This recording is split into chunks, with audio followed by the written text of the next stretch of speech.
রাষ্ট্রে যদি আল্লাহর বিধান কায়েম থাকতো তাহলে রামিসা হত্যার বিচারটা কেমন হতো এটা জানা প্রয়োজন। ইসলামের সুন্দর একটা নিয়ম আছে, সেটা হচ্ছে কিসাস। অর্থাৎ কিসাসের নিয়ম হচ্ছে হাতের বদলে হাত, পায়ের বদলে পা, কানের বদলে কান, থাপ্পড়ের বদলে থাপ্পড়, খুনের বদলে খুন। অর্থাৎ যে অপরাধী যেভাবে অপরাধটা ঘটিয়েছে ঠিক সেই প্রক্রিয়ার মাধ্যমেই তাকে শাস্তি দেওয়া হবে। এটা হচ্ছে ইসলামের একটা নিয়ম, কিসাস।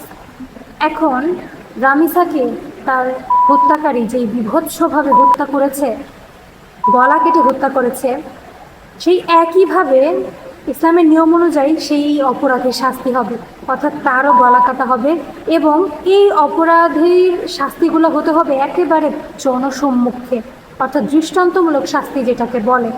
এখন আমাদের অতি সুশীলরা বলবে যে খুনের বদলে তো মৃত্যুদণ্ডটাই ঠিক ছিল, এখানে আবার গলা কাটা, যেভাবে হত্যা করেছে সেভাবে সেই অপরাধীর শাস্তি দেওয়া এটা অমানবিক।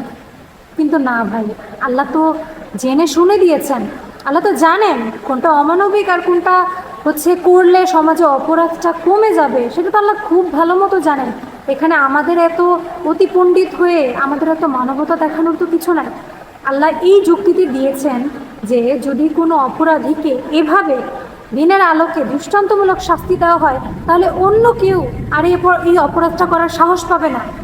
যে রামিসার মতো ঘটনা যারা ঘটিয়েছে, এরকম বীভৎস হত্যাকারী যারা আছে, তাদের বেশি না, 3টা কি 4টাকে যদি এভাবে শাস্তি দেওয়া হয় সমাজের 90% অপরাধ কমে যাবে। লিখে রাখেন অথবা রিসার্চ করে দেখেন এটা কতটুকু যৌক্তিক কথা।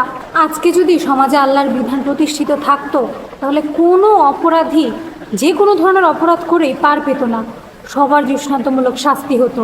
সে যতই অর্থশক্তি সম্পন্ন হোক, যতই রাজনৈতিক ব্যাকগ্রাউন্ড তাদের স্ট্রং হোক, যতই পেশি শক্তির অধিকারী হোক না কেন, তার শাস্তি অবশ্যই হতো।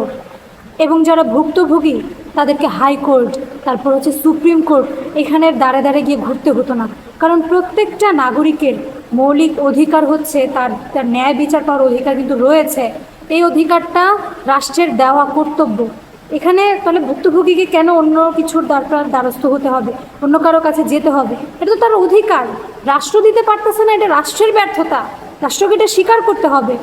এই জন্যই আমি বলছি আল্লাহ তো মানুষকে সৃষ্টি করেছেন, আল্লাহ খুব ভালো মতো জানেন মানুষের সাইকোলজি কী।